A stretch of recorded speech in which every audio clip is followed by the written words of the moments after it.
कोई सुखद घटना याद आई तो उसी समय आपके चेहरे पर मुस्कान आ जाएगी।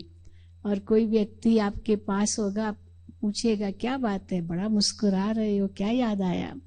आप कहेंगे कोई अच्छी बात याद आ गई। तो मन बहुत ट्रैवल करता है, केवल वर्तमान में ही ट्रैवल नहीं करता, वो पास्ट में भी ट्रैवल करता है, फ्यूचर में भी ट्रैवल करता है, और ट्रैवल करके उससे मिलके भी आता है। तो ये भी एक मिलन है, वो भी एक योग है।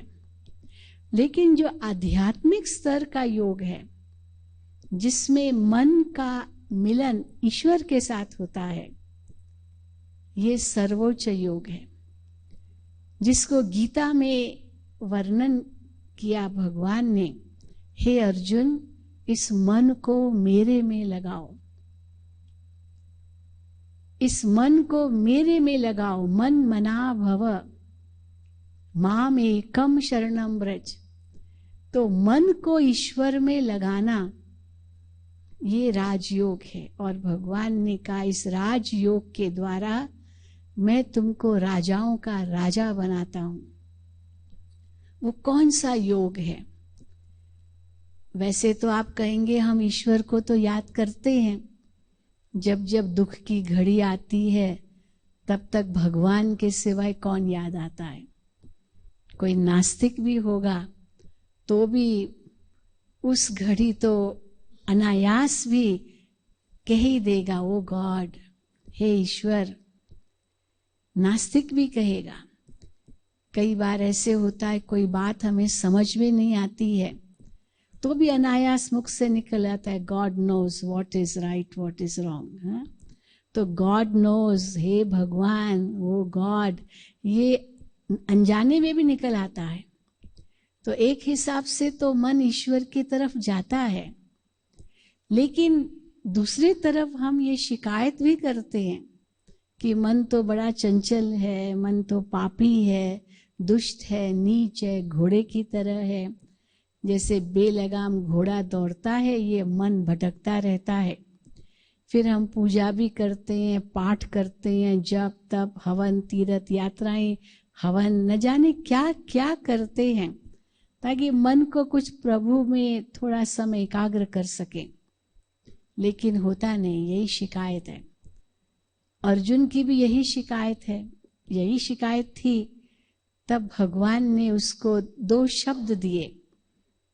हे अर्जुन, इस मन को वश करने के लिए 2 शब्द क्या दिए? एक कहा वैराग्य और दूसरा शब्द का अभ्यास। हे अर्जुन, वैराग्य और अभ्यास के द्वारा मन को वश में किया जा सकता है। अब जब वैराग्य शब्द सुनते हैं तो कई लोग बहुत घबराते हैं योग शब्द से। तो क्या इसके लिए हमें सन्यासी बनना पड़ेगा? इसके लिए क्या सब छोड़ देना पड़ेगा तभी हम योग कर सकेंगे या मन ईश्वर में लगा सकेंगे? लेकिन ऐसी बात नहीं है। वैराग्य is not renouncing, it's not renunciation. वैराग्य का मतलब है राग रहित। राग रहित माना not detachment but non attachment. एक होता है डिटैच हो जाना, अलग हो जाना।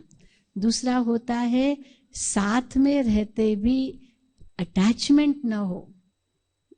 तो इसीलिए संसार छोड़ने की बात नहीं है, लेकिन कमल आसन ये सबसे श्रेष्ठ आसन माना जाता है। अब उसको पद्मासन कह देते हैं और लोग समझते हैं केवल फिजिकली पद्मासन में बैठना ये आसन अगर है और उस रूप से हम आसन करते हैं तो वो बहुत श्रेष्ठ आसन माने जाते हैं। अब पद्मासन सभी तो नहीं कर सकते, जिनको कुछ घुटनों की प्रॉब्लम हो या जोड़ों की प्रॉब्लम हो, रिमेटिज्म हो, अर्थराइटिस हो, वो तो नहीं कर सकेंगे। लेकिन परमात्मा को याद तो सभी कर सकते हैं और पदम जैसा जीवन तो सभी बना सकते हैं। जिस प्रकार एक कमल का फूल कीचड़ में रहकर भी अलिप्त रहता है, उसी प्रकार हम भी इस संसार में रहकर भी न्यारे रह सकते हैं। सागर पर बहुत बड़ा स्टीमर हो, बड़ा जहाज हो, वो कभी नहीं डूबेगा, पर शर्त ये है कि पानी जो सागर में है वो नाव में या स्टीमर या शिप में ना जाए। अगर नाव पानी पर है तो पार हो जाएगी, पर पानी नाव में नहीं आना चाहिए, ये शर्त जरूर है। तो संसार में रहना बुरी बात नहीं है, ये संसार ईश्वर की ही रचना है, लेकिन संसार को अपने मन में ही बसा देना ये अवश्य सही नहीं होगा। तो योग हमें वो सिखाता है, संसार में रहो पर संसार अपने में नहीं रखो। अब वो स्थित प्रज्ञ अवस्था जिसको गीता में कहा ज्ञानी तो आत्मा के लक्षण, मान अपमान निंदा स्तुति जय पराजय सुख दुख सब में जो समान रह सके, वो स्थित प्रज्ञ अवस्था, वो श्रेष्ठ कमल समान जीवन, वो योग से हमें प्राप्त होता है। इसलिए योग की जो चरम परिभाषा है वो तो बहुत ऊंची है, और राजयोग तो उनसे भी ऊंचा है, क्योंकि राजयोग माना जो हमें अपने इंद्रियों का राजा बनाता है, इंद्रियों का राजा बन जाएं और फिर मन का भी राजा बन जाएं, मन और इंद्रियां हमारे वश में हो और फिर सबके दिलों का भी राजा बन जाएं, और उसके बाद सारे विश्व का भी राजा बन जाएं। जिसको ही कहा मन जीते जगत जीत, मन के हारे हार है, मन के जीते जीत, मन जीते जगत जीत। लेकिन लोगों ने उसका अर्थ क्या समझ लिया कि मन जीतना माना मन को मारना, मन का दमन करना। वास्तव में मन का दमन करना ये मन को जीतना नहीं है। दमन किया माना मन एक हमारा शत्रु हो गया, और उसको दमन करना माना उसको मार देना, जैसे कि आतंकवादी हुआ या कोई चोर है, लुटेरा है, डाकू है, खूनी है, आतंकवादी है तो उसको चलो पकड़ो मारो। लेकिन मन तो हमारा मित्र है, ये मन ही तो हमें ईश्वर की तरफ ले जाएगा। इसीलिए मन जीते जगत जीत का मतलब है कि मन को अपने वश में रखना, और मन को वश में रखने के लिए का वैराग्य और अभ्यास। लेकिन मन के ऊपर बुद्धि है, इसीलिए शरीर मन बुद्धि और आत्मा। तो पहले हमको क्या करना होगा? Let us start from above. क्योंकि अगर अबव सुधर जाए, हाँ ऊपर का तबका सुधर जाए तो नीचे के तबके तो अपने आप सुधर जाएंगे ना। पहले किसको सुधारना है? शरीर को, मन को, बुद्धि को या आत्मा को? पहले किसको, कहाँ से शुरू करना है? कोई कहे शरीर से, लेकिन शरीर के ऊपर मन है, और वर्ल्ड हेल्थ ऑर्गेनाइजेशन कहता है कि 80% of physical elements are psychosomatic. Psycho comes before somatic. तो साइको को पहले हमें ठीक करना होगा। मन तन पर अपना अंकुश रखे। आज इंद्रियां मालिक हो गई है, जहां इंद्रियां खींच के ले जाती मन वहीं चला जाता है।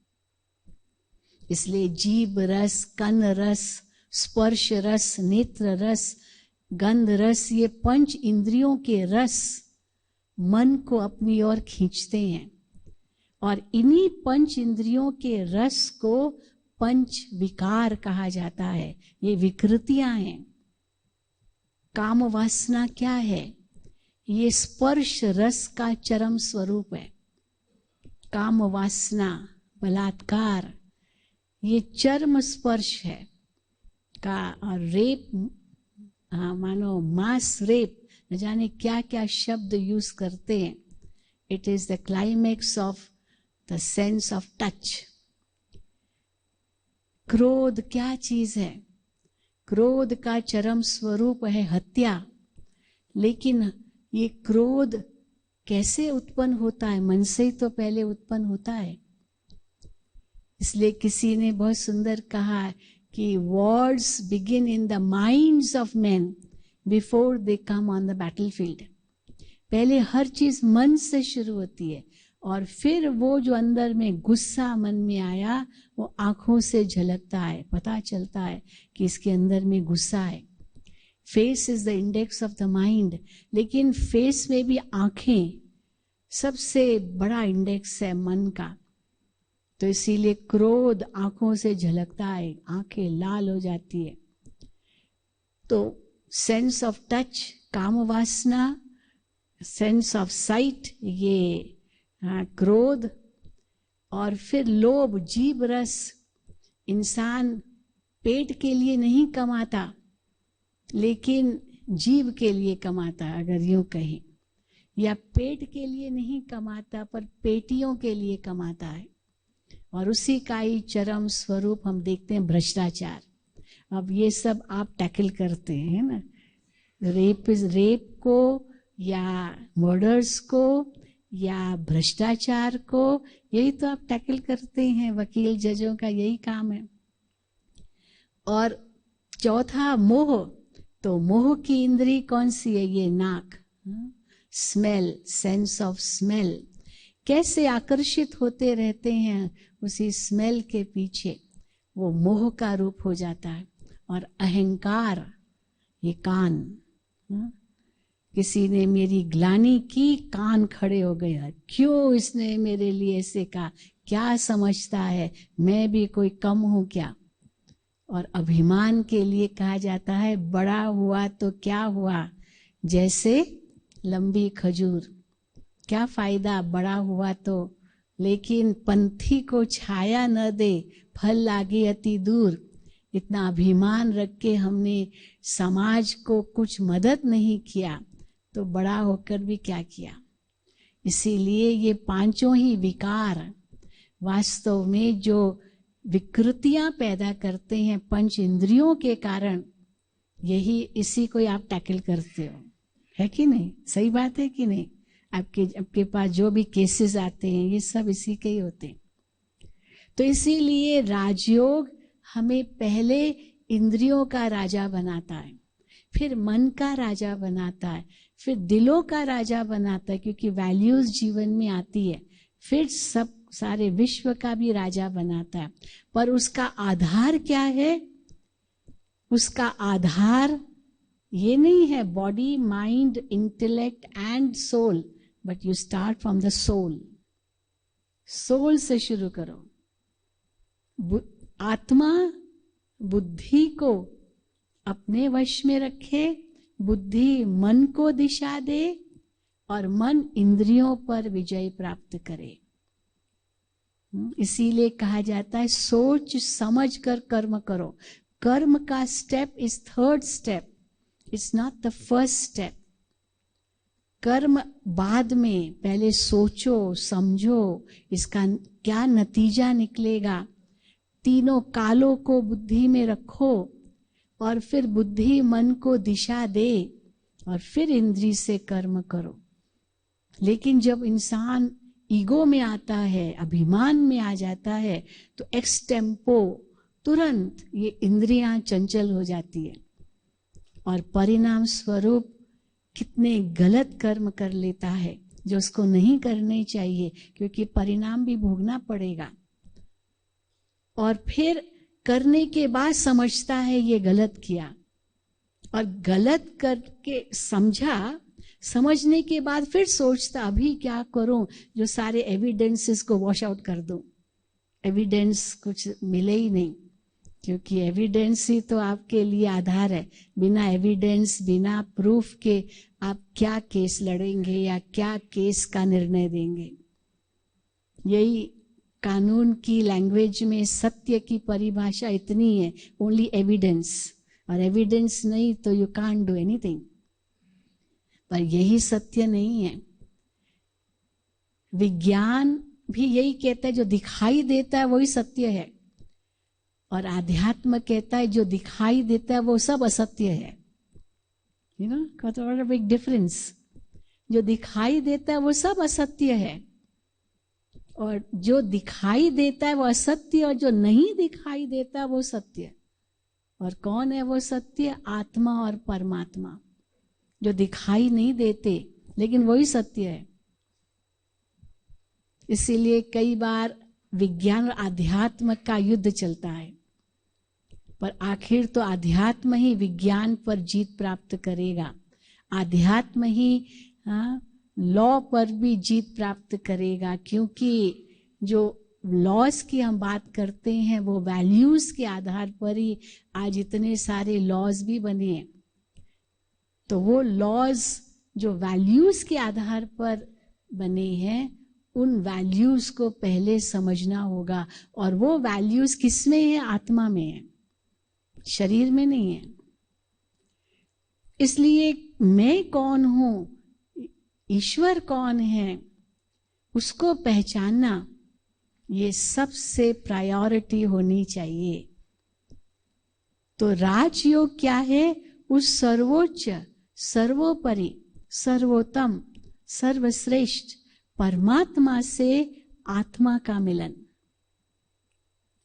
और फिर जो विधि है इस मिलन के लिए वो भी बहुत ऊंची है, बहुत श्रेष्ठ है। क्योंकि कई समझते हैं कि कई विधियां हैं, ईश्वर तक पहुंचना है ना, तो जैसे पहाड़ की चोटी तक पहुंचने के लिए कई रास्ते हैं, लेकिन सबसे सरल, सुगम, सहज, शॉर्टकट यही हम चाहेंगे, क्योंकि वी आर बिजी पीपल। कोई समय वेस्ट हम नहीं कर सकते, तो जो सबसे शॉर्टकट मेथड होगा वही हम चाहेंगे। और राजयोग सबसे शॉर्टकट मेथड है, and the highest and the best. और वो विधि क्या है वो भी आपको बताएंगे। और फिर जो प्राप्ति है वो भी सबसे ऊंची है, सबसे ऊंची प्राप्ति है। सबसे ऊंची प्राप्ति किसको कहेंगे, उस पर भी बहुत डिबेट है दुनिया में। What is success? सक्सेस की डेफिनेशन हर एक की अपनी अपनी है, लेकिन अगर प्राप्ति की जहां बात आती है तो किसके पास सब कुछ हो, मान लो कोई कमी नहीं उसके जीवन में, लेकिन फिर भी आप उनसे पूछेंगे कि आपको आपके जीवन में कोई कमी तो है नहीं, तो आप संतुष्ट हो? तो यही कहेगा बस भगवान की दया से सब कुछ है, लेकिन बस शांति चाहिए, सुख चाहिए, शक्ति चाहिए, ज्ञान चाहिए। अब ये सूक्ष्म बातें विवेकानंद के सामने भी ये समस्या आई थी। जब वो स्टूडेंट था, उसको धन की जरूरत थी, और धन उसने कहाँ से लाए? पढ़ाई कर रहा था, लॉ पढ़ रहा था, तो कहाँ से लाए? उसने अपने गुरु से कहा, स्वामी रामकृष्ण परमहंस से, कि मैं कहाँ से लाऊं? तो गुरु ने कहा माँ से मांगो, माँ, काली माँ। काली का पुजारी था, और जैसे ही वो काली के सामने गया, माँ के सामने गया, वो धन मांग नहीं सका। और मांगा क्या? ज्ञान दो, शक्ति दो, यही मांगा। क्योंकि यही सबसे ऊंची प्राप्ति है, क्योंकि वो मिल जाएगा तो धन तो आ ही जाएगा। कहाँ जाएगा धन? धन तो थर्ड स्टेज है। इसीलिए कहा कि धन गया कुछ नहीं गया, वो तो हाथों की मैल है, वो तो चढ़ती उतरती रहती है। स्वास्थ्य गया कुछ गया, क्योंकि एक बार स्वास्थ्य बिगड़ा तो सहज नहीं है वापस वही स्वास्थ्य तक पहुंचना। पर चरित्र गया तो सब कुछ गया। और हम लोग एक लाइन जोड़ देते हैं, चरित्र गया तो सब कुछ गया, एक जन्म के लिए नहीं गया। केवल उस जन्म का ही चरित्र नहीं गया, जन्म जन्म के लिए गया। क्योंकि वही जैसा संस्कार होगा आत्मा वही ले जाएगी, अगले जन्मों में वही संस्कार चलेंगे। तो अगले जन्मों में भी वही बात होगी, वो कर्म पीछा करेंगे, अनेक जन्मों तक भी वो कर्म पीछा करेंगे। इसलिए एक जन्म की बात केवल नहीं है। इसीलिए कर्मों की गति के लिए कहते हैं बड़ी गहन है। साधारण व्यक्ति कर्म की गति को समझ नहीं सकता है।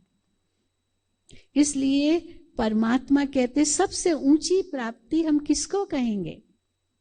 शांति की प्राप्ति, खुशी की प्राप्ति, शक्ति की प्राप्ति, विल पावर आना, आत्मा का सच्चा आनंद महसूस करना, परमात्मा से मिलन का आनंद महसूस करना, जिसको परमानंद कहते हैं, आत्मानंद कहते हैं, शांतानंद कहते हैं, प्रेमानंद कहते हैं, धर्मानंद कहते हैं। ये सब संतों के नाम इसी पर होते हैं, क्योंकि आनंद सबसे ऊंचा वो तो ईश्वर मिलन में ही होता है।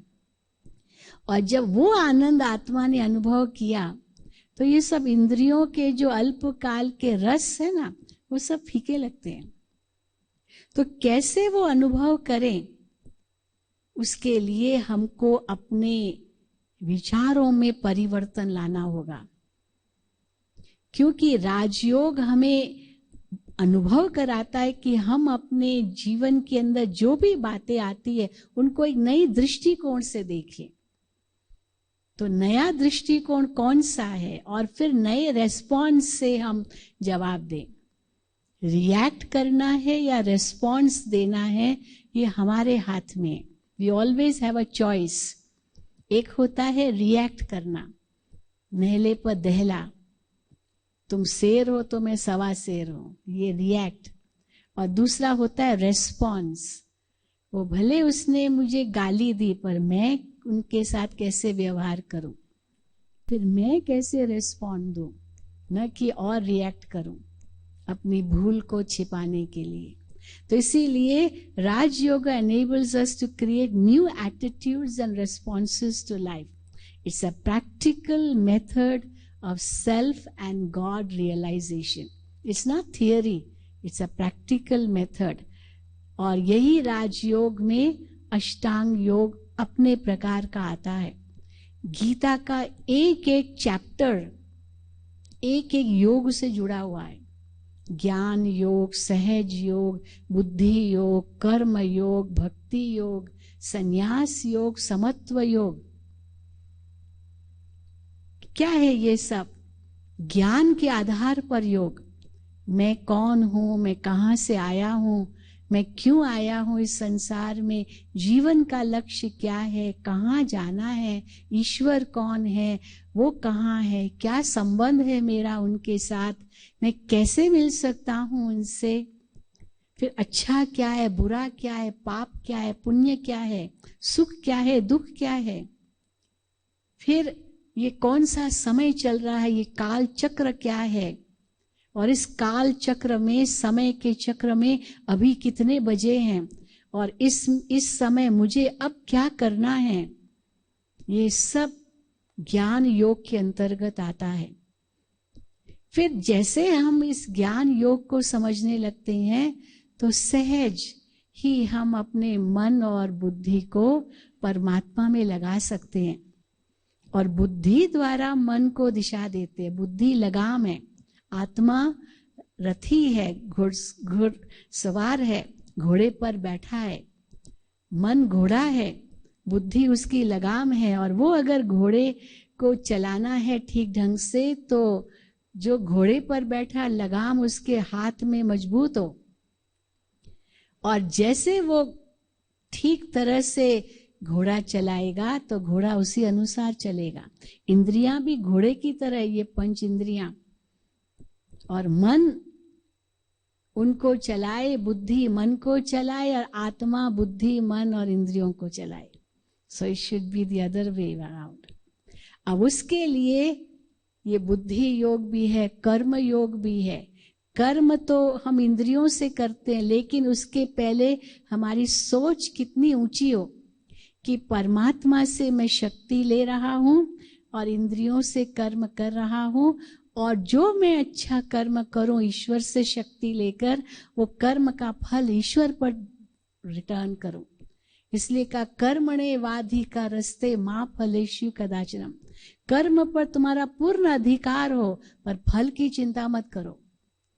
कर्म ठीक करो, बस फल तो आएगा, कहाँ जाएगा। तो ये सच्चा कर्म योग पर वो कब होगा? जब भक्ति योग हो, ईश्वर से सच्चा प्रेम हो। और फिर संन्यास किसका? विकारों का, बुराइयों का, पापों का, और उससे समत्वता आती है, बैलेंस इन लाइफ। और यही सबसे श्रेष्ठ जीवन है। आज कोई शीर्षासन करता है, सिर नीचे पैर ऊपर, पर सिर नीचे पैर ऊपर करके कई नुकसान भी हो सकते हैं, स्पॉन्डिलाइटिस भी हो जाता है। इसीलिए इन आसनों के लिए कहा जाता है कि have a right teacher in front of you, नहीं तो कहीं गलत कर लिया तो लेने के देने पड़ जाएंगे। परंतु मन का आसन तो और ऊंचा हो सकता है। It's not balancing on the head but balance of the head. On को बदल के ऑफ कर दो, सिर पर नहीं पर सिर का संतुलन। वो तो कितना अच्छा आसन है, लेकिन उसके लिए बुद्धि मन को दिशा दे। अब ये कैसे होगा, ये हम राजयोग से सीखेंगे, क्योंकि ये सब प्राप्तियां हमारे जीवन में आती है जो हम चाहते हैं। तो इसलिए क्या है राजयोग? जब योग की बात आती है, आजकल कितनी बातें चर्चा में आती है, ये हमारे लिए नहीं है, हमारे धर्म के लिए नहीं है, फलाना नहीं, ओम नहीं कहना है, सूर्य नमस्कार नहीं करना, क्या क्या बातें करते रहते हैं। हमारे धर्म में नहीं है। योग धर्म से कोई कनेक्शन नहीं, क्योंकि जो देह के धर्म है वो तो अलग चीज है। ये तो आत्मा के धर्म की बात है, और आत्मा का धर्म तो है ही शांति, प्रेम। ये आत्मा के धर्म है जो हर एक का धर्म है, चाहे वो किसी भी देह के धर्म का हो। इसलिए हर एक व्यक्ति इस योग को कर सकता है, चाहे वो किसी भी बैकग्राउंड का हो, लेकिन केवल आवश्यकता है उसकी अंतर की आत्मा की आवाज सुनने की। बस वो अगर हम सुन सकते हैं, उसको रियलाइज कर सकते हैं, तो सभी योगी बन सकते हैं। तब उसके लिए हमें क्या करना होगा, ये समझना होगा योगी कौन है। कौन है वो योगी? आप कहेंगे मैं हूं, तो योगी हूं या वियोगी हूं? तो हम कहेंगे नहीं, सब योगी हैं। पर योगी वास्तव में है कौन? क्या ये शरीर योगी है या आत्मा योगी है? शरीर तो योगी नहीं बन सकता, शरीर तो हड्डी मांस का ढांचा है, शरीर तो एक हार्डवेयर है, लेकिन योगी सॉफ्टवेयर है, जो चेतन शक्ति है। क्योंकि मन उसी की शक्ति है, मन फिजिकल नहीं है। किसी न्यूरो सर्जन ने आज तक नहीं बताया कि मन का स्थान ब्रेन में कहाँ है, लेकिन मन की कितनी बातें करते हैं। तो मन क्या चीज है, ये साइकेट्री का विषय है, साइकोलॉजी का विषय है, फिजियोलॉजी का विषय नहीं है। तो इसीलिए योगी कौन है? आप कहेंगे मैं मनुष्य हूं, लेकिन मनुष्य भी केवल हड्डी मांस का शरीर ही तो नहीं है ना। डेड बॉडी भी हड्डी मांस का शरीर है, लेकिन उसको मनुष्य नहीं कहेंगे। तो इस शरीर के भीतर जो चमकती हुई शक्ति है, source of unique light energy, वो आत्मा है, वो मैं हूं, सॉफ्टवेयर हूं। सॉफ्टवेयर तो आप अपने साथ ले जा सकते हैं। सॉफ्टवेयर पेन ड्राइव में डाल करके आप सारी दुनिया घूम सकते हैं, वो आपके साथ है। हार्डवेयर तो आपको कहीं भी मिल जाएगा। तो इसीलिए शरीर वो हार्डवेयर है। इसलिए कहा जाता है जो हार्ड पार्ट है, हम जो खाते हैं, कई कहते हैं you are what you eat, हम कहते गलत है। You are not what you eat, because what you eat that's what your body is. अगर कोई कहे कि हाँ मैं ये बॉडी ही हूं क्योंकि मैं खाता हूं तो मैं बॉडी हूं, लेकिन mentally if you realize you are not the body. क्यों? क्योंकि कई ऐसे मोटे लोग होते हैं, इतने मोटे हैं, चलना फिरना बड़ा भारी है, लेकिन नाचता उनको बड़ा अच्छा आता है। नाचते, भले पेट भी हिलता रहेगा लेकिन बहुत अच्छा नाचते हैं, क्योंकि अंदर से लाइट है। और कई ऐसे दुबले पतले होते हैं, शरीर के दुबले पतले हैं, नॉट मच वेट, लेकिन मन के भारी है। उनको कहो नाचो, ना ना ना ना, हाँ। और मोटे नाचेंगे और पतले नहीं नाचेंगे। तो अगर नाच नहीं सकते तो मन की स्थिति का पता चलता है, मन कितना लाइट है, मन कितना हैवी है। तो वास्तव में you are not what you eat, you are not what you wear, वो भी आपका हार्ड पार्ट है। कोई आतंकवादी भी मिलिट्री की ड्रेस पहन के आ सकता है, चोर भी साधु की ड्रेस पहन के आ सकता है। इट्स नॉट कि आप साधु की ड्रेस है माना ये साधु ही होगा, चोर भी हो सकता है। So you are not what you eat, you not what you wear, you not what you do. आप सुबह से लेकर के रात्रि तक कितने अलग अलग पार्ट बजाते, अलग अलग रोल बजाते हैं। आप कोर्ट में जज होंगे, वकील होंगे, पर घर में आप हो सकता है बर्तन भी मांजते होंगे। आज सर्वेंट नहीं आई तो घर का काम भी तो करना है ना। तो आप वकील हो, जज हो या सर्वेंट हो, वो भी हो, सब रोल बजाने पड़ते हैं, हर एक रोल बजाना पड़ता है। इसलिए जो आप रोल बजा रहे हैं वो आप नहीं हो वास्तव में। You are not what you do, but you are what you think, you are what you feel, you are what you visualize, you are what you experience, वो आप हैं, the soft part। अब वो क्या है? वो ही आत्मा की शक्ति है। इसीलिए आत्मा हम किसको कहेंगे? शरीर एक गाड़ी की तरह है, पर गाड़ी चलाने वाला ड्राइवर अलग है। शरीर एक डिब्बी की तरह है, परंतु उसका मूल्य भी तब है जब उसमें हीरा हो। शरीर एक झोपड़ी की तरह है, परंतु उसमें हम तब रहेंगे जब उसमें प्रकाश हो। शरीर एक मंदिर की तरह है, पर उस मंदिर का भी महत्व तब है जब उसमें मूर्ति हो। शरीर एक रथ की तरह है, परंतु उस रथ का भी महत्व तब है जब उसमें रथी बैठा हो। और शरीर एक वस्त्र की तरह भी है। राजा की ड्रेस है, पर पहनने वाला भी तो चाहिए।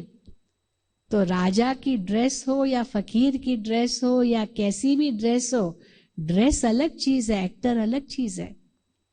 तो मैं वो आत्मा हूं या मैं शरीर हूं? इसलिए हमें ये डिसाइड करना पड़ेगा। हाँ, संबंध दोनों का जरूर है आपस में, लेकिन अलग अलग चीज है। शरीर मॉर्टल है, परिवर्तनशील है, बच्चे से बड़ा होता है, वृद्ध होता है, खत्म होता है, उसका जन्म है, उसकी मृत्यु है, परिवर्तनशील है। लेकिन आत्मा का न जन्म है न मृत्यु है। तो मैं कौन हूं? जो जन्म और मरण का अनुभव करने वाली हूं, या जन्म और मरण का अनुभव नहीं करने वाली हूं, लेकिन केवल वस्त्र बदलने वाली हूं? क्योंकि मैं शरीर से पहले भी थी, इस शरीर के बाद भी रहूंगी, वो मैं हूं। शरीर तो कितना परिवर्तनशील है। आज मैं अपने आप को बच्चा कहलाती हूँ, कल जवान कहलाऊंगी, परसों बूढ़ी कहलाऊंगी, या जो भी है। लेकिन क्या मैं वही हूं? पर वही मैं हूं, क्योंकि शरीर तो बदल रहा है, मैं नहीं बदल रही हूं, मैं वही हूं। एक्टर वही है, रोल बदल रहे हैं। तो मैं कौन हूं, ये आज एक इतनी बड़ी पहेली क्यों बन गई है? बड़े बड़े फिलोसोफर्स ने भी यही प्रश्न किया, who am I, who am I, don't I know who I am? नहीं जानते। अब उसको पहचानना ये योग का पहला कदम है। योगी कौन है? तो कई कहते ठीक है, माना कि आत्मा है, परंतु मेरे अंदर एक आत्मा है, ये हम मान लेते। अब मेरे अंदर आत्मा है का मतलब क्या हुआ? मैं शरीर हुआ और मेरे अंदर एक आत्मा है। तो फिर थोड़ा सोचते हैं, मेरे अंदर आत्मा माना मैं शरीर हुआ। अच्छा, फिर कहते ठीक है, ऐसे गलत है ये वाक्य। तो मेरे शरीर में मेरी आत्मा है। फिर पूछते मेरे शरीर में मेरी आत्मा, फिर भी मैं कौन? ये तो मेरा हो गया, दोनों, शरीर भी मेरा, आत्मा भी मेरी। तो मैं कौन? फिर तीसरा वाक्य है कि मेरे शरीर में मैं एक आत्मा हूं। आई am a spiritual entity in a physical body, not a physical entity having a spiritual entity. तो ह्यूमन बीइंग, ह्यूमन और ह्यूमस पार्ट, ह्यूमस पार्ट के लिए जो मिट्टी है, ह्यूमस, होमो सेपियंस कहते हैं, ये बॉडी जो शरीर है ये तो मिट्टी से आया है, मिट्टी में मिल जाएगा। लेकिन मैं आत्मा ईश्वर के घर से आई हूं, ईश्वर के घर जाना है। जो चीज जहां से आई है वहीं उसको वापस लौटना है। तो शरीर पंच तत्वों का, पंच तत्वों से आया है, वहीं लौटना है। और मैं आत्मा ईश्वर से आई हूं, ईश्वर के पास जाना है। तो जब हम कहते हैं हे भगवान, ये शरीर नहीं कहता है। या कभी कभी दुखी होकर हम कहते हैं भगवान उठा लो मुझे, मुझे नहीं जीना इस संसार में। ये शरीर नहीं कह रहा है, शरीर उठेगा भी नहीं, वो तो वहीं पड़ा है, वो तो गिर जाएगा, आत्मा उड़ जाएगी। तो इसीलिए मैं कौन हूं? चलो कई कहते हैं हम मानते आत्मा है, पर आत्मा क्या चीज है? आत्मा की फैकल्टीज क्या है? कोई भी इतनी बड़ी यूनिवर्सिटी होती है, उसके फैकल्टीज कौन है? वो क्या क्या सब्जेक्ट्स है, ये सब वो सब उसके अंतर्गत आता है ना। तो आत्मा की फैकल्टीज क्या है? आत्मा की 3 फैकल्टीज है, जो 3 उनके कार्य है आत्मा के। एक है सोचना, इसलिए you are what you think and what you think that you become. क्योंकि जैसी सोच होगी वैसा ही हम बनेंगे। Your destiny depends on the seed of thoughts. जैसा आप सोचेंगे वैसा ही आपका भविष्य बन जाएगा। तो माइंड ये सोचने का काम करता है, ये सूक्ष्म शक्ति है आत्मा की। कई समझते हैं मन तो आत्मा से अलग है, आत्मा सदा ही शुद्ध है और मन तो सदा ही पापी है। अब ये बिल्कुल गलत सोच है। मन सदा पापी नहीं है, मन तो बहुत ऊंची ऊंची सोच भी सोचता है, ऐसी बात नहीं है। मन को ही तो ईश्वर तक पहुंचाना है, तो वो पापी क्यों होगा? पापी होगा तो कैसे पहुंचेगा ईश्वर तक?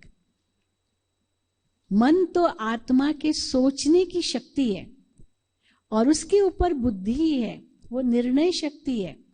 और फिर आत्मा जो शरीर द्वारा कर्म करती है, आत्मा इन आंखों से देखती है, मुख से बोलती है, हाथों से करती है, कानों से सुनती है, टांगों से चलती है, ये आत्मा कर रही शरीर के द्वारा। और जो आत्मा कर्म करती है वो आत्मा में ही कर्म निहित हो जाते हैं, जिसको हम सबकॉन्शियसनेस कहते हैं, जिसको हम पर्सनालिटी ट्रेट्स कहते हैं।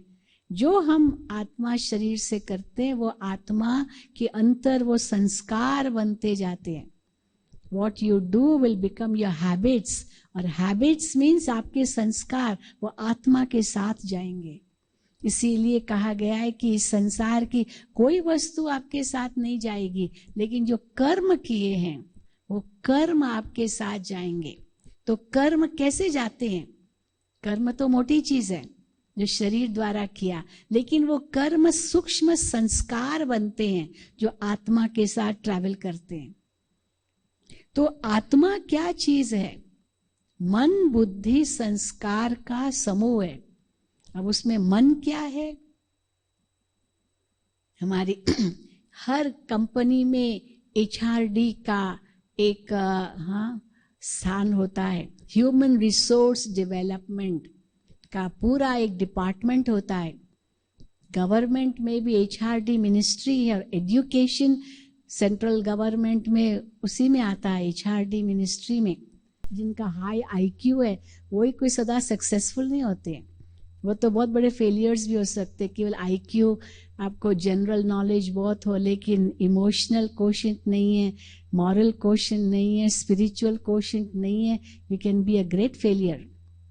इसलिए माइंड तो कई बार हम कहते हैं मन तो चंचल है, मन तो घोड़ा है, लेकिन हम कई बार मन की तुलना 2 वकीलों से करते हैं। एक कोर्ट में 2 वकील हैं, एक पक्ष एक विपक्ष, 2 बातें होती है।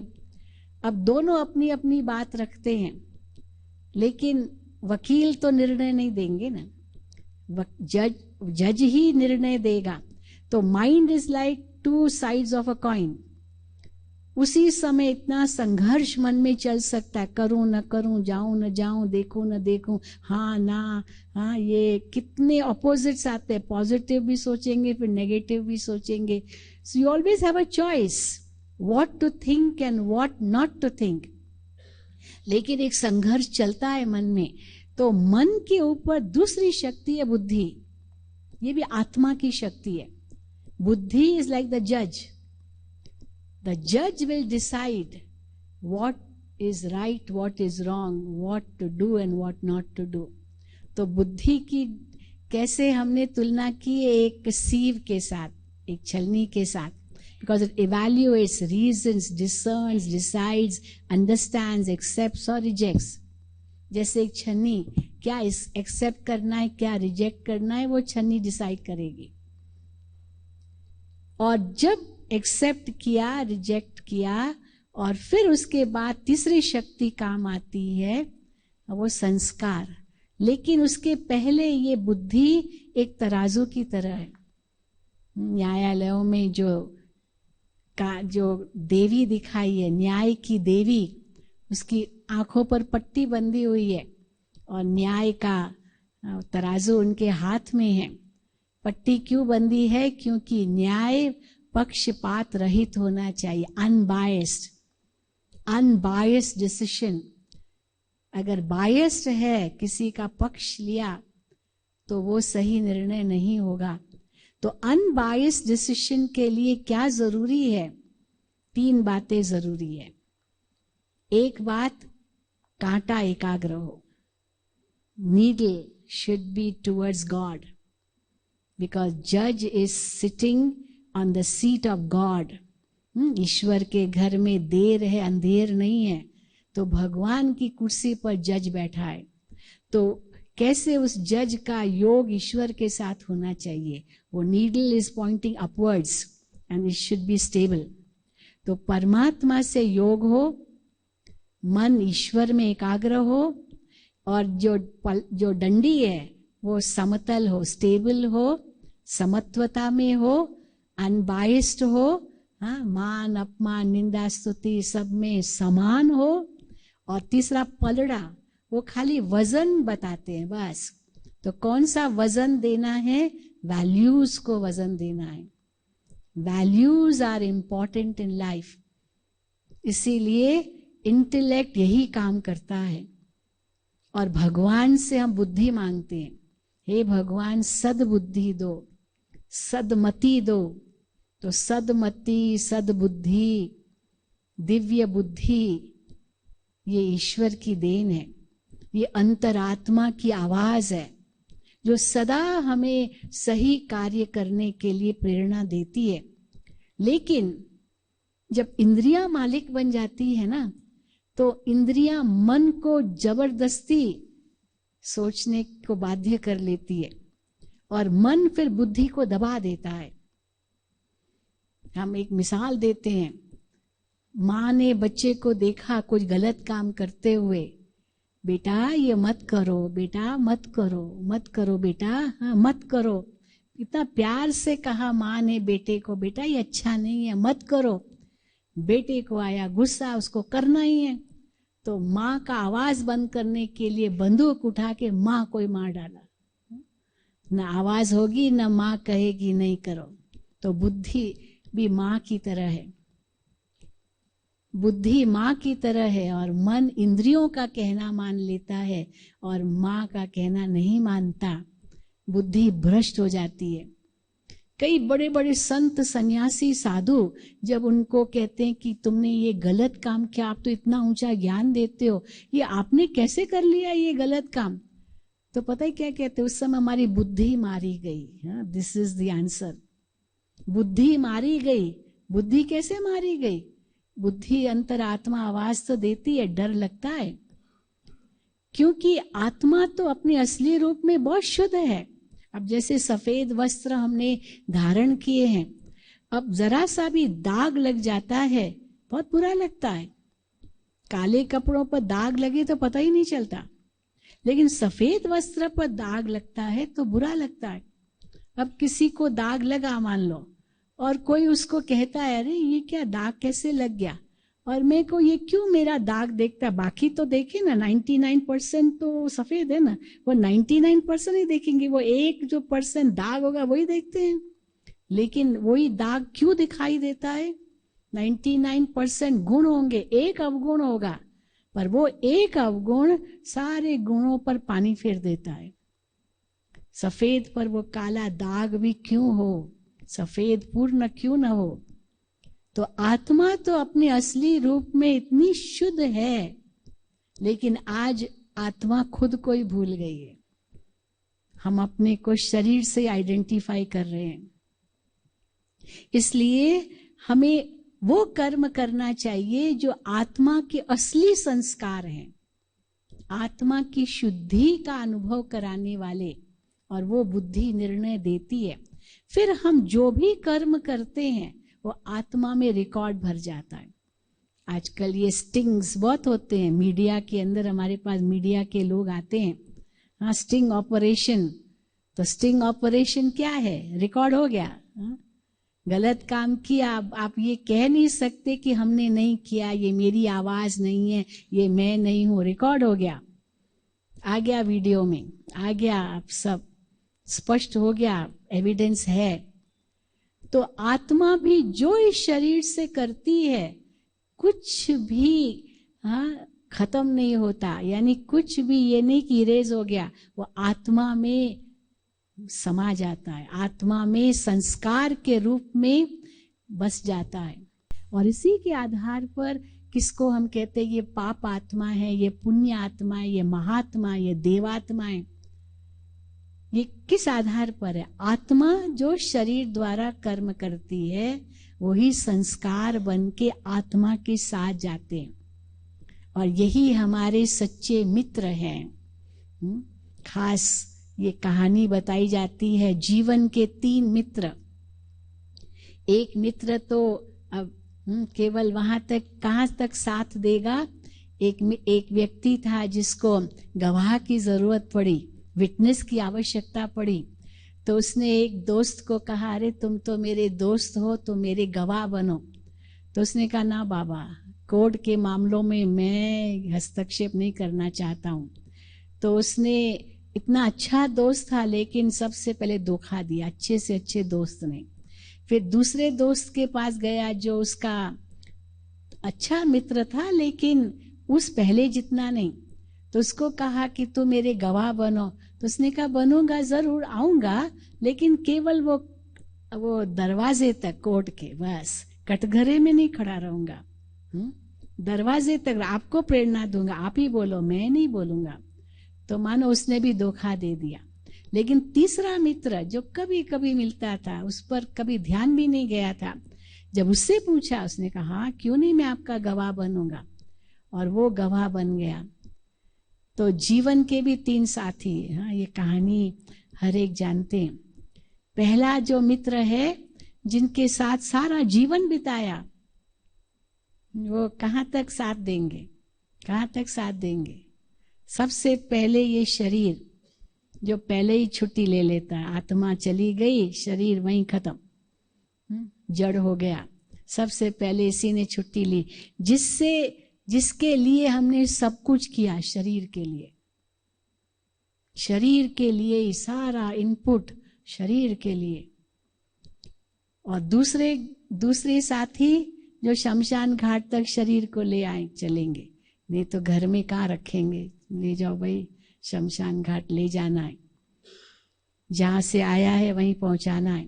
वो शमशान घाट तक आएंगे, मानो दरवाजे तक आएंगे कोर्ट के। पर गवाह कौन बनेगा? जो आत्मा ने उस जीवन में कर्म किए। किसी की वो कब्र थी, तो कब्र पर बहुत अच्छा लिखा था, वो दफनाते हैं, तो इस सन में जन्म हुआ, इस सन में उसकी मृत्यु हुई, सन ईयर दिखाते हैं। तो it does not matter much in which year you are born, in which year you die, but what is in between that line, वो लकीर जो बीच में है, उस सन से उस सन तक, उस ईयर तक, उसका बड़ा महत्व है। इतनी बड़ी आयु जिया, क्या बड़ी बात की, इतनी बड़ी आयु में क्या किया। भले छोटी आयु जिया, लेकिन छोटी आयु में ही कितना सारा काम कर डाला। तो इसलिए years don't matter much, but what you do in those years, that matters. इसीलिए वो आत्मा अपने संस्कार अपने साथ ले जाती है। अब कई ऐसे हैं जो कहते हैं मैं कैसे मानो ये आत्मा ही है सबको, ये सब ब्रेन है, वही सब कुछ करता है। हम कहते हैं कि ऐसे कई हमारे सामने इंस्टेंसेस है जिसमें संस्कार आत्मा ले आती है, वो बड़ा महत्व रखती है। माँ बाप के अंदर वो संस्कार नहीं है, लेकिन बच्चे के अंदर वो कहाँ से आ गए। इतना अच्छा गीत गाते हैं, इतना अच्छा नृत्य करते हैं, इतना अच्छा तबला बजाते हैं, यहाँ तक कि कंप्यूटर चलाते हैं। छोटा बच्चा, किसने सिखाया? बड़ा पियानो बजाते हैं, बहुत सुंदर सुंदर उनमें कलाएं होती है। सिखाया किसने? माँ बाप में है ही नहीं। अगर माँ बाप के ही संस्कार होते तो बच्चे में आते, पर ये माँ बाप में भी नहीं थे, किसी ने सिखाया भी नहीं, किसी संघ में भी नहीं थे, कोई टीचर भी नहीं था, लेकिन अनायास आया, अंदर से कैसे आया? ये आत्मा अपने संस्कार पूर्व जन्म से ले आई है। और दूसरा हम देखते हैं आउट ऑफ बॉडी एक्सपीरियंसेस, जिसमें शरीर मृतक घोषित हुआ, क्लिनिकली डेड, लेकिन थोड़ी देर के बाद वो जाग जाता है। ऑपरेशन थिएटर पर हार्ट बीट बंद हो गई, पथरा गया बिल्कुल, लेकिन फिर जब जाग जाता है वो अपना अनुभव सुनाता है कि मैं अपने शरीर को ऊपर से देख रहा था। कैसे देख रहा था? आंखें तो शरीर में थी, वो तो पथरा गई थी, डेड थी, पर किसने देखा? फिर जो डॉक्टर्स आपस में बात करे वो भी सुन रहा था। कैसे सुन रहा था? कान तो शरीर में थे। फिर उनकी पत्नी बाहर बैठी थी ऑपरेशन थिएटर के बाहर, वो ईश्वर को याद कर रही थी और उसको भी कह रहा है नहीं मैं मिल रहा हूं आपसे, मैं देख रहा हूं। अब वो कौन बोल रहा है? किसके संस्कार व्यक्त हो रहे हैं? शरीर तो डेड पड़ा है। ये आत्मा की शक्ति है। मन की आंख देख रही है, बुद्धि के कान सुन रहे हैं, बुद्धि कान का काम करती है, मन आंख का काम करती है, और संस्कार जो आत्मा में है वो व्यक्त कर रहे हैं अपने पत्नी के साथ, अपने बच्चों के साथ, लेकिन दिखाई कुछ नहीं देता है, क्योंकि आत्मा इन आंखों से दिखाई नहीं देती। तो कई कहते दिखाई नहीं देती तो माने ही क्यों? अब कई कहते दिखाई दे तो हम माने, सीइंग इज बिलीविंग, लेकिन आत्मा इन आंखों से देख भी कैसे सकेंगे? ये आंखें तो चर्म चक्षु है, प्रकृति की चीज है, तो प्रकृति की चीज जो प्रकृति की चीज नहीं है उसको कैसे देख सकते हैं? इसलिए ये आर्ग्यूमेंट ही नहीं है कि आत्मा क्यों नहीं दिखाई देती, क्योंकि ये चर्म चक्षु केवल प्रकृति की चीजों को ही देख सकते हैं, और वो भी सब नहीं। हमको साधन चाहिए सब चीज देखने के लिए। नजर कमजोर हो तो वैसे ही ना देख सके, दूर का या नजदीक का। दूर की चीज के लिए टेलीस्कोप चाहिए, नजदीक की चीज को के लिए माइक्रोस्कोप चाहिए, मैग्नीफाइंग ग्लास चाहिए। ऐसे नंगी आंखों से नहीं देख सकते। तो आंखों में कितनी क्षमता है सबको देखने की? नहीं है। इसलिए ये आर्ग्यूमेंट ही गलत है कि आत्मा दिखाई नहीं देती तो माने क्यों। और तीसरी एक बहुत बड़ा प्रूफ है जिसको हम हिप्नोटिक रिग्रेशन या प्रोग्रेशन कहते हैं, और आजकल मेडिकल साइंस उसका इस्तेमाल कर रहा है, पास्ट लाइफ रिग्रेशन, PLR, जिसमें वो कैसे पास्ट लाइफ में ले जाते हैं। कोई साइकेट्री का ही प्रॉब्लम है, फिजिकली उसको कोई प्रॉब्लम नहीं है, लेकिन फिर भी वो अपना प्रॉब्लम बताता है, मुझे यहाँ दर्द है, मुझे वो दर्द है, मुझे ये है, मुझे वो है। लेकिन उसको जब पास्ट लाइफ में ले जाते हैं और वहां से वो डिलीट करते हैं। अभी ये जो हिप्नोसिस करने वाले हैं उनको ये ज्यादा अनुभव होता है, और कई भविष्यवाणियां करते हैं। अगर ये सब ब्रेन के अंदर होता तो ब्रेन में तो ये भविष्य का तो है ही नहीं, और पास्ट का कोई पुराने जन्मों का भी वो अगर इस ब्रेन में तो है नहीं, तो ये आत्मा की शक्ति है जो पास्ट में भी थी, प्रेजेंट में भी है और फ्यूचर में भी जाएगी। अब उसको अगर हमने समझ लिया आत्मा को, अब कैसे अनुभव करें? मैं वो आत्मा हूं तो कहाँ हूं? शरीर में। इस शरीर के अंदर भ्रिकुटी के मध्य चमकता हुआ एक अजब सितारा है, जहाँ स्त्रियां तिलक लगाती है। तीसरा नेत्र कहते हैं, आज्ञा चक्र कहते हैं। ये आत्मा का स्थान है। ये शरीर के अंदर ब्रेन, ये हमारा कंट्रोल रूम है। आप जब हम जाते हैं, कितनी जगह जाते हैं, कंट्रोल रूम में हम जाते हैं। सारी इतनी बड़ी फैक्ट्री, इतनी बड़ी कंपनी, कंट्रोल रूम से ही सब कंट्रोल होता है। भाई वहाँ बार बार जाना नहीं पड़ता। अभी मैं 4-5 दिन पहले नंगल गई थी, नंगल डैम देखने के लिए। तो कंट्रोल रूम में ही बैठे हैं और बाकी तो कोई दिखाई नहीं देता। इतना सारा डैम चल रहा है, इतनी बिजली बन रही है, कोई व्यक्ति नहीं है, कोई जरूरत ही नहीं है, वो कंट्रोल रूम में ही बैठे हैं। एक जगह बैठकर पूरा कंट्रोल कर सकते हैं, खाली बस कंप्यूटर्स में ही देखते रहते हैं कहाँ क्या हो रहा है। तो शरीर भी एक बहुत बड़ी फैक्ट्री है, 24 घंटा काम करती है, पर कंट्रोल रूम कहाँ है? कंट्रोल रूम है आपका ब्रेन है। और ब्रेन में भी आत्मा का स्थान कहाँ है? तो आत्मा के लिए कहते हैं यहाँ दो भुवों के बीच में ये आत्मा का स्थान है। ये आज्ञा चक्र, तो हम कहते हैं राजयोग में आज्ञा चक्र को पहले एक्टिवेट करो। Don't go from down to bottom, don't go from down to the top, go from top to bottom. पहले आत्मा को पहचानो। आप एक आत्मा हो, एक चेतन शक्ति हो, अजर अमर अविनाशी सत्ता हो, और आप आत्मा ज्ञान की स्वरूप हो। Knowledge comes from inside. आप आत्मा पवित्रता की स्वरूप हो। आप आत्मा शांति की स्वरूप हो। आप आत्मा प्रेम की स्वरूप हो। आप आत्मा सुख की स्वरूप हो। और आप आत्मा आनंद की स्वरूप हो। और आप आत्मा शक्ति स्वरूप हो। तो ज्ञान, पवित्रता, शांति, प्रेम, सुख, आनंद और शक्ति, ये आत्मा की चीजें हैं। ये कोर वैल्यूज है, 7 core values of the self, जिसके आधार पर सारी दुनिया के वैल्यूज और एथिक्स और एथोस और वैल्यू सिस्टम्स बने हैं। सारी दुनिया के सब प्रोफेशंस में ये 7 कोर वैल्यूज के आधार पर, जैसे 7 सुर होते हैं पूरे सरगम में, पूरे संगीत की दुनिया में 7 सुर होते हैं। 7 दिन होते हैं सारे जीवन में, 7 ही दिन का जीवन है।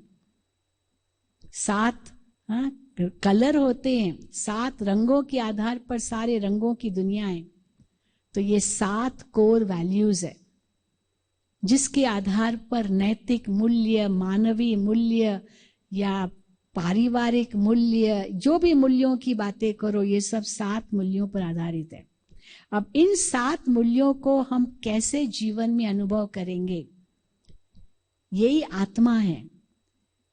शरीर 5 तत्वों से बना हुआ है, तो शरीर के 5 तत्वों के आधार पर जो शरीर है, वो चीजें हमको बाहर से लेनी है कॉम्पेंसेट करने के लिए। भाई कैल्शियम की कमी है तो कैल्शियम खाओ, हवा की ऑक्सीजन की कमी, ऑक्सीजन दो, ये दो, ये दो, बाहर से देना होता है क्योंकि शरीर को चलाना है। पर ज्ञान चाहिए, शांति चाहिए, प्रेम चाहिए, सुख चाहिए, आनंद चाहिए, ये बाहर की चीज नहीं है, ये आत्मा की शक्ति है। इसीलिए you have to go inwards, अंदर जाओ। शांति आपके अंदर है, प्रेम आपके अंदर है।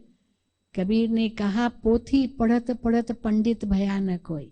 कितने भी पुस्तक पढ़ लो, पर फिर भी 2.5 अक्षर प्रेम का नहीं पढ़ा तो पंडित नहीं कहलाओगे। पंडित वही है जो 2.5 अक्षर प्रेम का पढ़े। तो कौन से 2.5 अक्षर प्रेम के पढ़ने हैं? कोई बाहर से थोड़ी आने हैं 2.5 अक्षर, ये अंदर की चीज है। It is for everyone, each one has it. बच्चे को प्यार देना सिखाया नहीं जाता है, बच्चा तो अपने आप प्यार करता है। बच्चे को सच बोलना सिखाया नहीं जाता है, बच्चा तो सच ही बोलता है, पर हाँ झूठ बोलना सिखाया जाता है, नफरत करना सिखाया जाता है, प्रेम करना नहीं सिखाया जाता है। और बच्चे को प्यार ही चाहिए क्योंकि वो आत्मा है ही प्रेम स्वरूप। लेकिन आज ये जो गुण है ना, इनको हमने डिस्टॉर्टेड कर दिया है, इनको फिजिकली ले लिया है। चटपटी चीज खा ली, कहेंगे बड़ा आनंद आ गया। हाँ, आनंद कोई चटपटी चीज खाने में नहीं है, वो तो केवल जीभ रस है। अंदर में क्या आनंद आएगा? हाँ, चटपटी चीज तो खा ली, मिर्ची खूब खा लिया, अंदर जल गया पेट, पता भी नहीं चलता है क्योंकि अंदर तो कोई टेस्ट है नहीं, केवल जीभ पर ही है। तो पेट के लिए खा रहे हैं या जीभ के लिए खा रहे हैं? तो वो आनंद नहीं है। इसीलिए सुख भी क्या है? केवल भौतिक सुख थोड़ी है। आत्मा का सच्चा सुख जो परमात्मा की याद में अनुभव करती है। अब ये 7 गुण कहां से आए? ये आपकी सोच से आएंगे। As you think so you become. If you think you are peaceless, no one in the world can make you peaceful.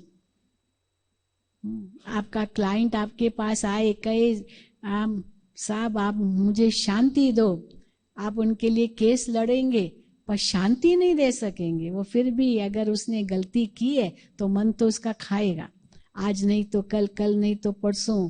भले आपने उनको जीवन दान दे दिया या मानो आपने सहयोग दिया, उसकी सजा कम कराई या जो भी कराया, लेकिन उसका अपना मन तो खाएगा। हर आत्मा अपना कर्म जानती है और ईश्वर जानता है, चाहे हम ना भी जाने किसी का, पर खुद का तो जानते हैं। इसीलिए वास्तव में शांति अगर चाहिए तो आपको अपने अंदर ही सोच करके ही अनुभव करनी होगी। और वो सोच क्या है? मैं आत्मा शांत स्वरूप हूं। जैसे ये संकल्प किया, शांति आपके पास है। शरीर की शांति की बात नहीं है। शरीर की शांति वरना मृत्यु, मृत्यु नहीं चाहिए, जीवन में शांति चाहिए। वो आपकी सोच में है, वो आत्मा का निजी गुण है। It is your true value, it is your true nature. जैसे तत्वों में हम देखते हैं ना, हर तत्व का अपना गुण होता है। पानी का गुण, जल का गुण शीतलता है, हवा का गुण वेग है, अग्नि का गुण तेज है। मानो ये सब एक एक तत्व में अपने अपने गुण होते हैं। तो आत्मा के ये 7 मूल गुण हैं जो हमें बाहर से नहीं ढूंढने हैं, ये आत्मा में ही निहित है। और कैसे अनुभव करेंगे?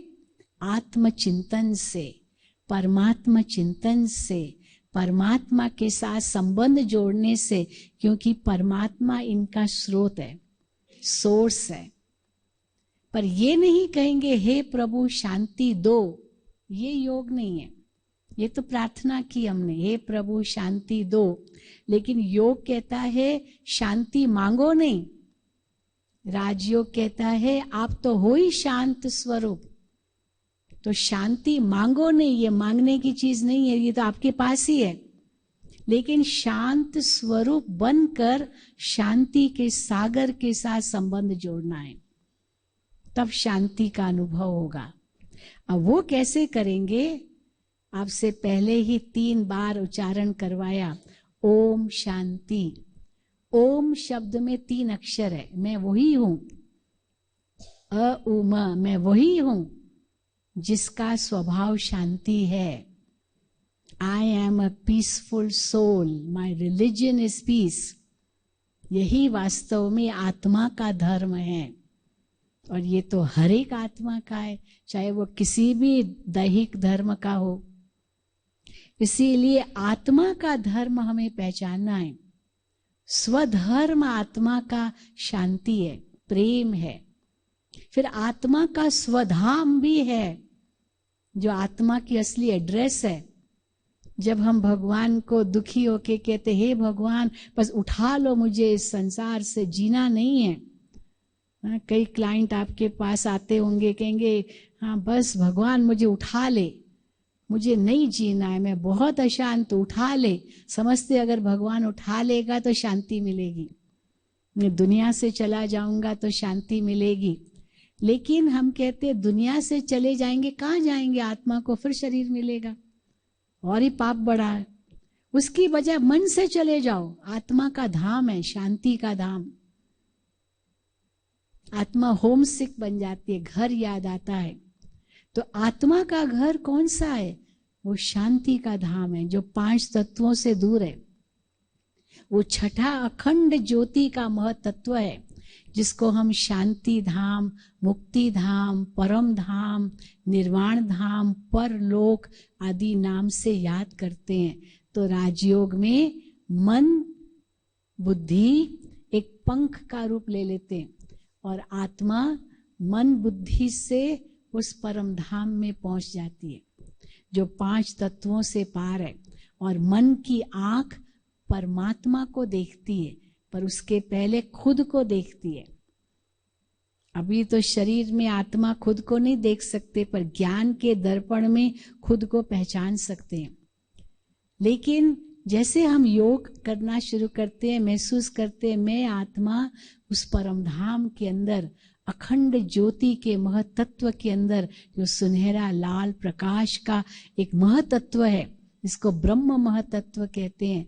मैं आत्मा उसी धाम की वासी हूँ, और मैं आत्मा शांत स्वरूप, प्रेम स्वरूप, सुख स्वरूप, आनंद स्वरूप, शक्ति स्वरूप, ज्ञान स्वरूप, ये मैं आत्मा हूँ। और उसका चिंतन करना, ये मन में ये सोच लाना बुद्धि की शक्ति से, बुद्धि दिशा दे मन को अपने अंदर में अपने आप को पहचानना, और फिर यहाँ पर अपने विचारों को फोकस करना कि मैं ज्योति बिंदु आत्मा या भ्रिकुटी के मध्य विराजमान चमकता हुआ सितारा हूँ।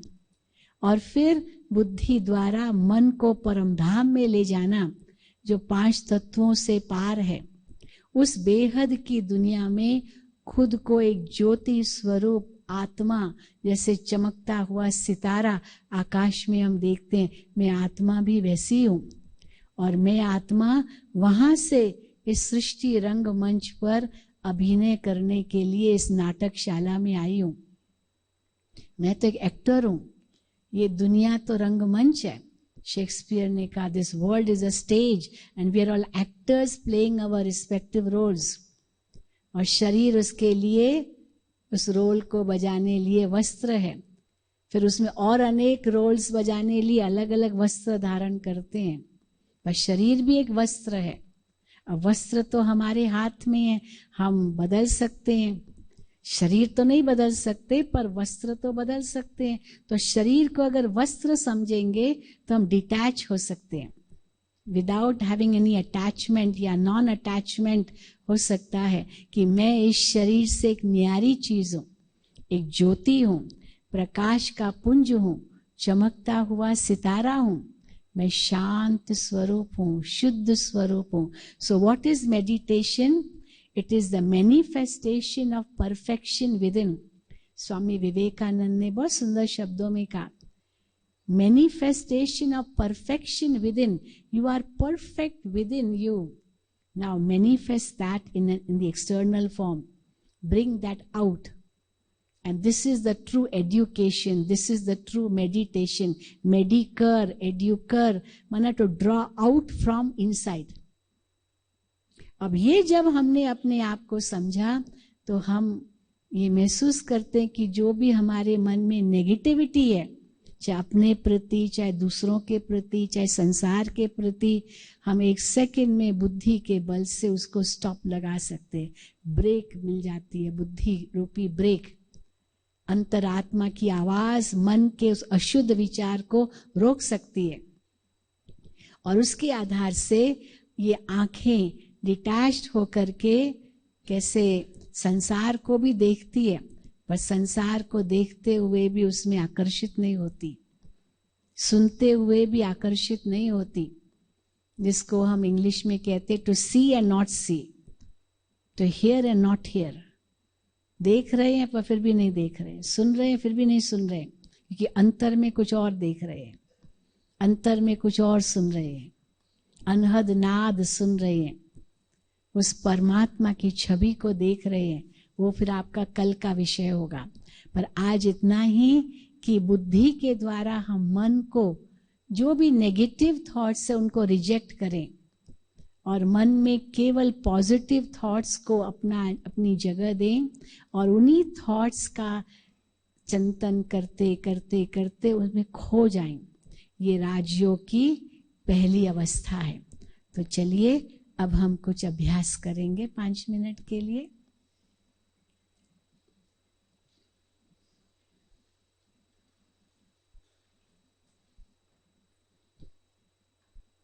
सीधा बैठेंगे।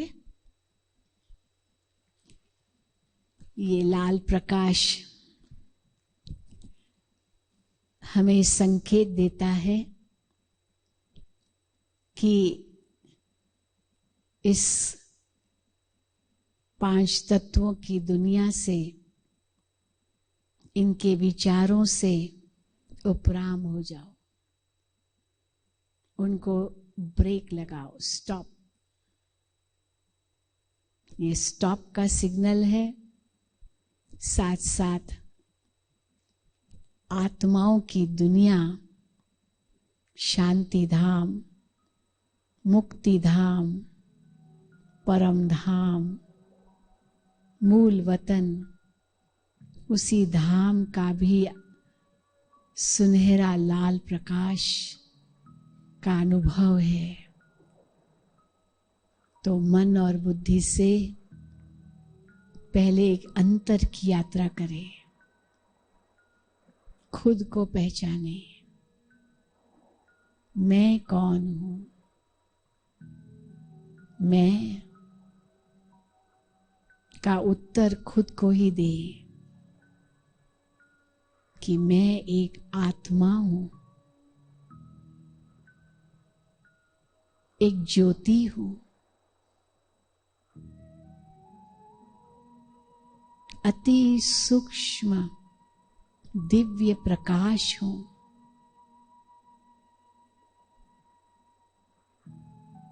भ्रकुटी के मध्य विराजमान चमकता हुआ सितारा हूं।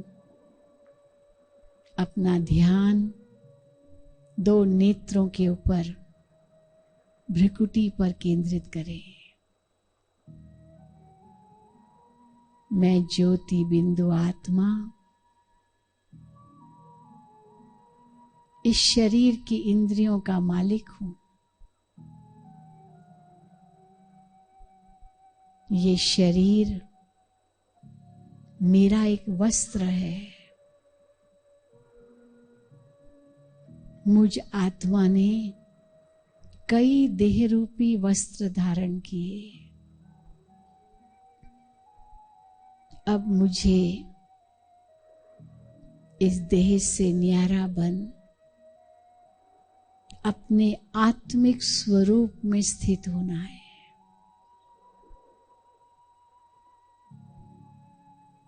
मैं आत्मा अति शुद्ध हूं।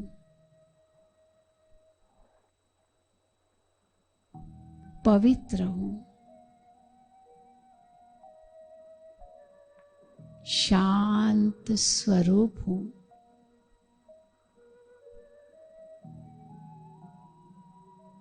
शांति मुझ आत्मा का स्वधर्म है।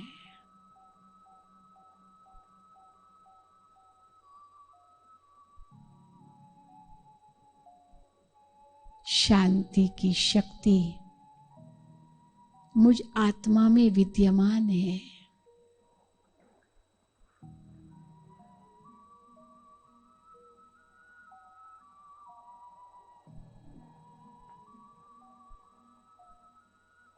मैं शांत स्वरूप आत्मा शांति धाम का निवासी हूं। मेरा मूल वतन अखंड ज्योति का एक महतत्व है। मन और बुद्धि से उड़ान भरकर उस धाम में पहुंच जाऊं। एक बेहद प्रकाश की दुनिया और मन की आंख खुद को देखिए, एक चमकता हुआ सितारा हूं, प्रकाशमय बिंदु स्वरूप हूं, अति शांत हूं, अति शुद्ध हूं, एक दिव्य शक्ति हूं,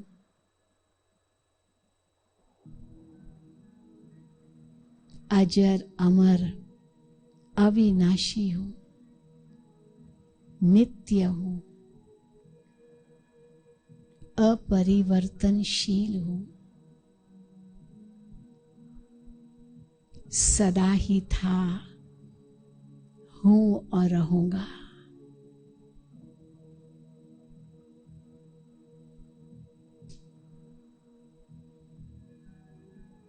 मैं आत्मा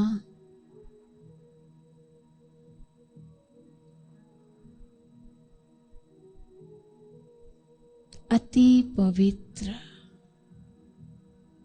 शीतल हूं, मेरे चारों ओर एक सुनहरा प्रकाश है, असीम शांति है,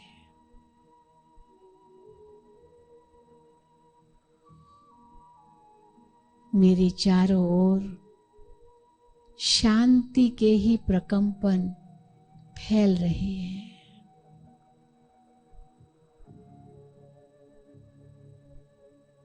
शांति की शक्ति मुझ आत्मा में भर रही है।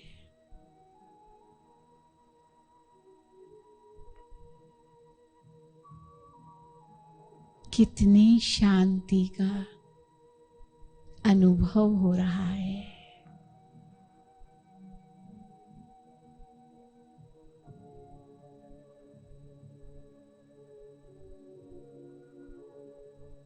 अब मुझ आत्मा को अपने मूल स्वरूप की पहचान हो गई है।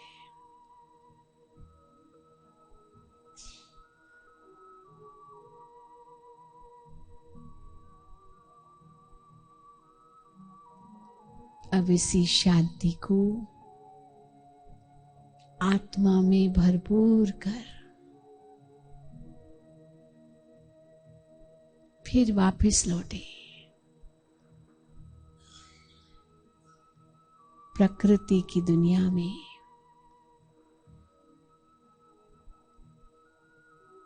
कर्म भूमि पर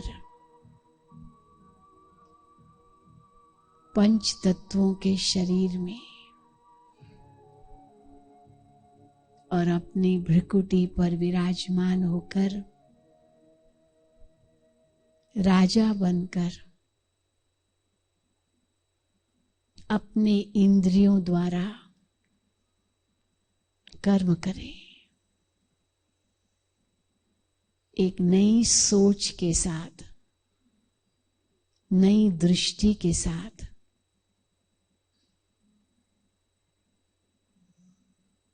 कि मैं आत्मा इस शरीर की इंद्रियों का राजा हूं।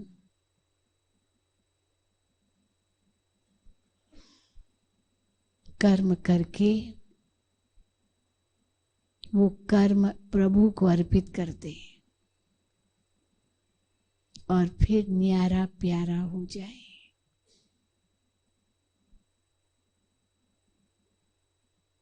यही राजयोग जीवन को सार्थक बनाता है और जन्म जन्म सफल बनाता है।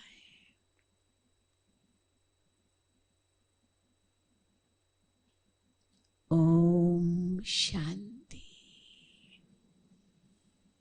शांति।